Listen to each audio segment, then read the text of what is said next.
Hi guys, ayun nga, mag-toy review tayo ng mga action figure na nakuha natin within this year ng 2025 bago mag-New Year ng 2026. Una nating review, tignan natin kung ano yung mga nakuha nating action figure within this year ng 2025.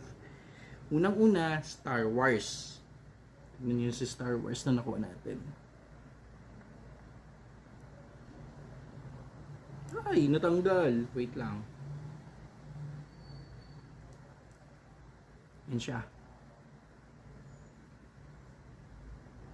Bali, tatlo sila eh. Tignan nyo yung pangalawa. Diba? Yan siya.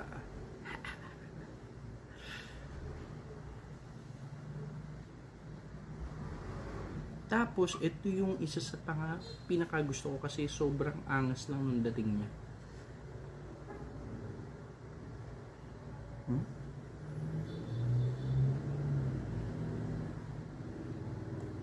Diba? Tapos, sumunod yung saber tooth natin na nakuha ko dun sa boss natin. Yun yung saber tooth. Ganda, diba? Yan siya. X-Men. Yan. Tapos, yung isa sa mga pinakagusto kong nakuha, kasi matagal ko talagang gusto magkaroon nito, ay ito. Sungit na mukha niya, no? Grabe. Yan siya.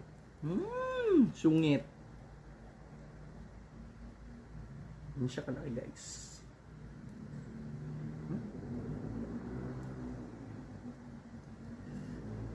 Mamamas ko daw siya. Dalihan nyo, magsusungit yan. Yan siya. Diba? Tapos, yung isa sa mga hindi natin in-expect na makukuha sa department store, eh ito, yung version ng Joker. Yan siya.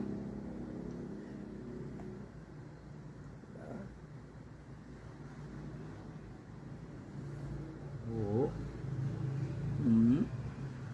Tapos, ang maganda sa kanya, may free comment